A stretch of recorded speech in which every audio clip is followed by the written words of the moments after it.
Friends, welcome to another new video. তো এই দুদিন ভিডিও দিতে পারিনি, আউট অফ স্টেশন থাকায় সরি টু সে।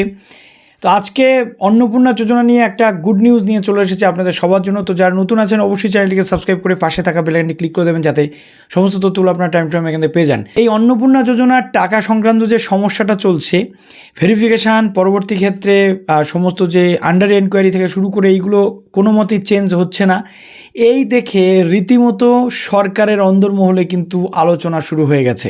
কেননা পাবলিকের এই অন্নপূর্ণা রিলেটেড ম্যাটারে গভর্নমেন্টের ওপর থেকে ভরসা কিন্তু উঠতে শুরু করেছে।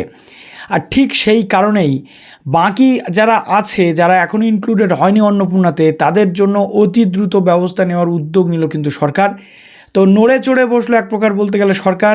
আজকে এই ভিডিওতে সম্পূর্ণ তথ্যটা আলোচনা করবো আপনাদের সাথে। যারা নতুন আছেন আমাদের সাথে জুড়ে থাকুন। এখানে এই অন্নপূর্ণা যোজনা নিয়ে কিন্তু বিতর্কের শেষ নেই। অনেকেই ভাবতে শুরু করেছেন যে অন্নপূর্ণা যোজনা একটা ফ্লপ প্রজেক্ট। লক্ষ্মীর ভাণ্ডার ভালো ছিল, আগের গভর্নমেন্ট অ্যাটলিস্ট যাই করুক লক্ষ্মীর ভাণ্ডারটা টাইম টু টাইম দিচ্ছিল, অনেক মহিলা বা অনেক পরিবারের এতে উপকার হচ্ছিল, এমনও বিভিন্ন দিক থেকে সার্ভের তথ্য উঠে আসছে। আর ঠিক সেই কারণেই সরকার কিন্তু কিছুটা হলেও এই অন্নপূর্ণা যোজনা নিয়ে একটু হলেও সমস্যাতে পড়েছে। আর ঠিক এর ফলেই বিজেপির অন্দরমহলে এটা নিয়ে আলোচনা শুরু হয়েছে এবং মুখ্যমন্ত্রী, বিজেপির রাজ্য সভাপতি শ্রমিক ভট্টাচার্য বাবু এবং কেন্দ্রীয় প্রতিমন্ত্রী সুকান্ত মজুমদার বাবুর একটি মিটিং হয়। সেই মিটিংয়ে অন্নপূর্ণা সংক্রান্ত কিন্তু একটা অত্যন্ত গুরুত্বপূর্ণ আপডেট চলে এসেছে। তো কলকাতাতে লাস্ট 24 ঘন্টা আগে একটি মিটিং হয়েছিল, যেখানে বিজেপির রাজ্য সভাপতি শ্রমিক ভট্টাচার্যবাবু ছিলেন, যেখানে শুভেন্দু অধিকারী মহাশয় ছিলেন আমাদের মুখ্যমন্ত্রী, এবং তার সাথে ছিলেন কেন্দ্রীয় প্রতিমন্ত্রী, শিক্ষা প্রতিমন্ত্রী সুকান্ত মজুমদার বাবু।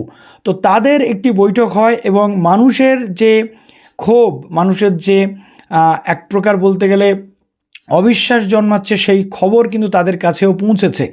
এবং এই অন্নপূর্ণা নিয়ে তাদের বৈঠকে উঠে আসা নির্যাস রাজ্য সভাপতির কণ্ঠে শোনা গেছে যে বিজেপির অর্থাৎ শাসক দলের যারা নেতা কর্মীরা আছেন, নিচুতলা থেকে শুরু করে ওপরতলা প্রত্যেকের বলা হয়েছে এলাকার মানুষ, নিজের বুথের মানুষদেরকে আশ্বস্ত করতে যে অতি দ্রুততার সাথে অন্নপূর্ণা যোজনা যারা সত্যি যোগ্য প্রাপক তারা অবশ্যই পাবেন, এই নিয়ে যেন কেউ কোনো দুশ্চিন্তা না করেন।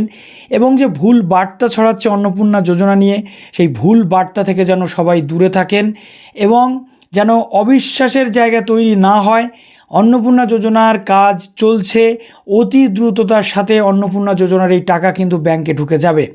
এবং এটাও বলা হয়েছে যে নিচুতলার কর্মীদেরকে বাড়ি বাড়ি গিয়ে মানুষকে আশ্বস্ত করা যে তারা অন্নপূর্ণা যোজনার টাকা কিন্তু নিশ্চিত পাবেন, তাদের যোগ্য যারা আছেন তারা প্রত্যেকেই টাকা পাবেন।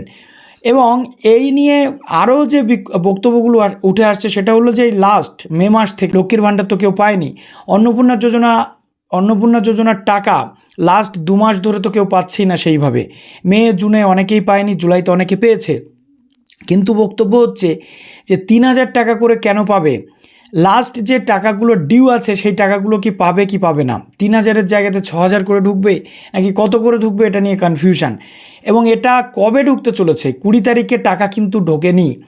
একটা ডেট আভাস শোনা যাচ্ছিল যে 20 তারিখে টাকা ঢুকতে পারে। আমি আপনাদের বলেছিলাম যে 20 তারিখে টাকা ঢুকবে না।